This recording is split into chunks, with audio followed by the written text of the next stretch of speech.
Talk, shop, pop, movies. Ahoy there, this is Derek, the Convicted Cinephile, and if you're a convicted cinephile yourself, please like, share, and subscribe to the channel down below. On my channel, I'd like to talk, shop, and pop open, that is, movies and physical media. And I am going to do my final, since they're on tomorrow, Golden Globes winners predictions. So I've got my gold derby up on my second screen here that I will be sharing with you. Let me see there. Yeah, that'll do, huh? Like half of these seem to be extremely obvious, and the other half of these seem to be ridiculously annoying. So we're just going to start here with drama picture. Like Fablemans is on top. What is good over, but for whatever reason, and then nobody knows why. It just seems like an easy answer. Then you got Top Gun, which is only nominated for this and song, so it seems weird if that were to win. Elvis as the quasi surprising director nomination, although it's less surprising now because he's gotten it everywhere else too for some reason. And Austin Butler is in for Best Actor as well. With Bohemian Rhapsody winning, I could easily see Elvis winning here for whatever reason, even though it doesn't deserve it. Then you got Avatar, same thing. The first Avatar won picture and director at the Globes. Don't forget. I doubt this one would, but who knows? And then Tar, I don't think Tower would win. That's really the only one I couldn't see no realistic chance of it winning. But yeah, it's weird. Like Fableman's just seems like such an obvious pick. And if it wins picture, what else is it gonna win? Like it's not gonna win actress. It's not gonna win supporting or whatever. I doubt it's gonna win director unless it just happens to win just picture and director. Is it just gonna win best picture? It seems weird. So that's why this is annoying for this category. So I kind of want to just keep it as Fableman's. And if I'm wrong, it's like whatever. Uh, I have a feeling Austin Butler is going to win. The obvious, like the standard choice for director is Steven Spielberg for some reason, and I doubt they would give something else director in this picture and nothing else. But it's the Globe, so it's weird. There's only like 200 people voting, and they have nothing to do with the industry really.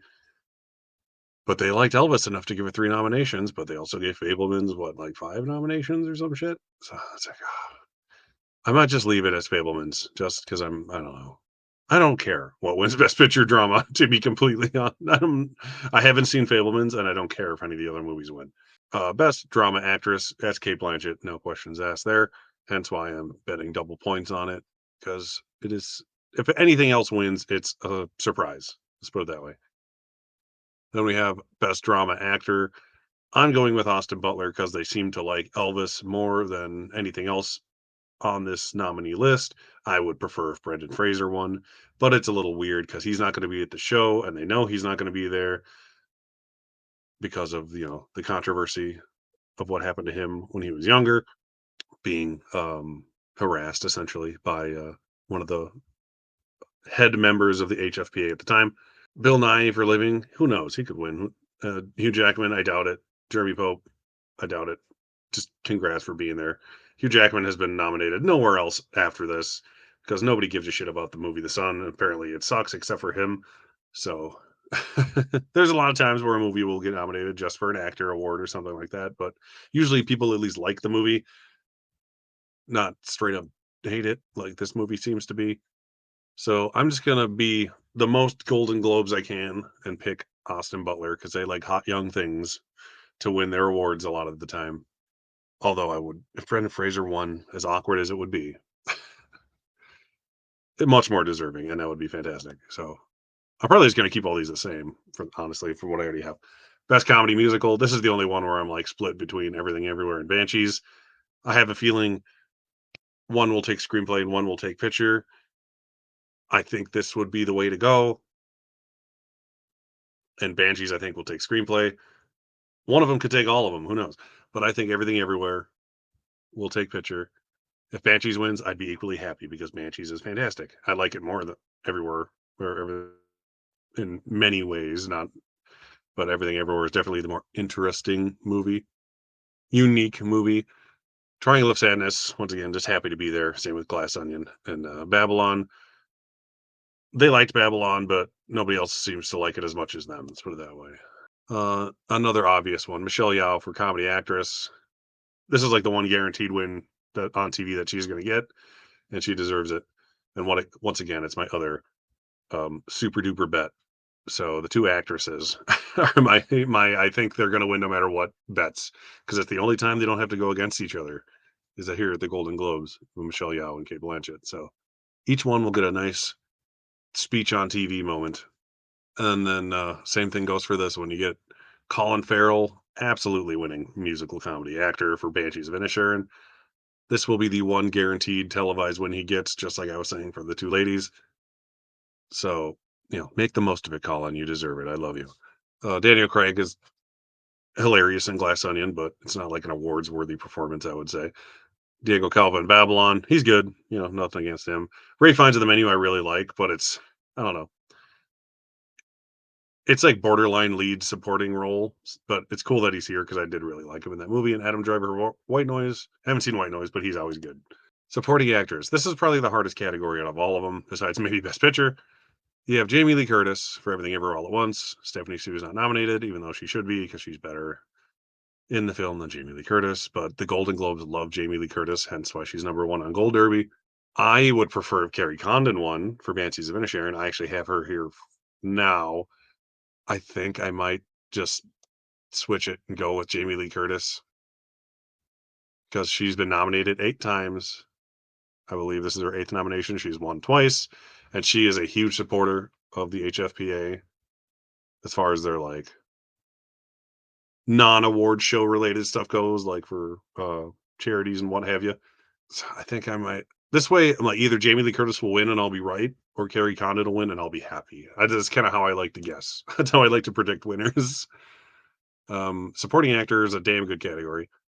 You have Kei Huy Kwan, Everything Everywhere. Who's going to sweep the season? I hope. Brendan Gleeson could easily win. If he does win, I won't be that surprised. Barry Keoghan would be awesome if he won, but I doubt it. Brad Pitt, my favorite thing about Babylon. Glad he's here. He's not going to win. Eddie Redmayne for Good Nurse. Good for you. You got a nomination on a televised award show. But Kei Huy Kwan has been sweeping critics awards. I have a feeling he's just going to win every single award show. Although the Golden Globes, like Jamie Lee Curtis, do love their Brendan Gleeson. He has won a couple of times, I believe. No, he's been nominated like 5 times, but hasn't won. Something like that. So they like Brendan. They like him enough to nominate him all the time, but will they finally let him win? We'll see. Then they really liked Banshees because they gave it 8 nominations, which is crazy. But they also liked Everything Everywhere, which has 6 nominations. Anything more than like 4 nominations at the Golden Globes is a lot. But I think I'm going to stick with Ke Huy Quan. And if Brendan Gleeson wins, I'll be like, good. Brendan Gleeson deserves awards too. Best director, I have Spielberg as just like the lazy choice. I'm going to switch this to the Daniels because either Spielberg's going to win picture director and that's it, or you have the Daniels winning director, comedy picture, lead actress, supporting actor, and maybe supporting actress. It could win 5 of its 6 award nominations. This is one where I'm hope predicting that Everything Everywhere wins, but if Spielberg wins, I won't complain. He hasn't won in like 27 years. However long ago Saving Private Ryan was. And screenplay, like I said, I think one or the other is going Banshees or Everything All at Once. Screenplay, I would say Everything Everywhere is more unique and more original just because of how it's made. But Banshees, I would say, is the better written dialogue heavy screenplay. So if it wins anything here and even at the Oscars, I think it's going to be screenplay. So I'm going to keep it in screenplay. Animated feature, Pinocchio. There's no reason to even look at those. Foreign language film. This one's tough because they could be cool and pick RRR because everyone seems to like it a lot. And they can pick it and the Oscars can't. So they can do the cool pick and the Oscars aren't even able to. But All Quiet on the Western Front has been getting so many long lists mentions and stuff. At BAFTA, it had 15 long list mentions, more than any other movie. Ridiculous. I finally watched the movie and it was really damn good. I liked it a lot. It was definitely one of my favorite movies I've seen from the whole year. I'm a sucker for a good war movie though too, especially one that actually makes you like give a shit about the characters. And I like the lead actor and the supporting actor who were both long listed at BAFTA, like I was mentioning. So I could easily see All Quiet winning, and then it just becomes the front runner at the Oscars. No problem. but RRR could win this and song, and it would be cool. Hard to gauge. I think this is going to be another case where I'm going to pick RRR, and if All Quiet wins, I'll just be happy that the movie I saw and liked wins. All right, I don't know what just happened there. Something goofy. Sharing screen again because something was weird. Doop doop top. There we go. It appears to still be recording because it says end recording as a choice. I don't know. It just like killed. It's like your internet doesn't work. I'm like, I'm the only one doing it. I was on best song. Hopefully this works. I think I might just keep it at Top Gun Maverick. Yeah, it's I just the song category is so lame 90% of the time. And that's it. That's all the Golden Globe film categories. Let's keep it at that. So those are my apparent final Golden Globe predictions. Most of these awards I could care less who wins because it's the Golden Globes. And really, I really only care about who wins acting awards here and maybe director and screenplay. I could care less about the drama picture award with with these choices because I haven't seen Fablemans or Avatar. Top Gun is fine, but it has no other nominations besides song. Elvis doesn't deserve to win, but Bohemian Rhapsody won and no one thought it would, so who the fuck knows?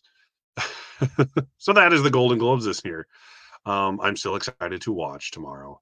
It is weird that it is on a Tuesday instead of a Sunday, but this Sunday are the Critics' Choice Awards.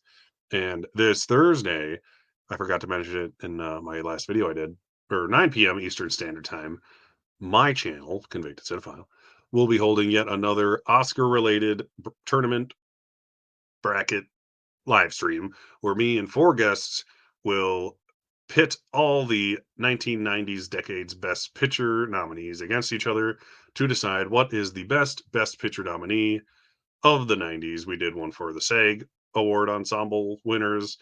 I did one with all the best picture winners, and then this time I'm doing it with fewer guests so we can have a little more time to discuss the actual movies. So it was a lot to have like 8 people and 94 movies. This time there's 5 people, so it's a nice odd number.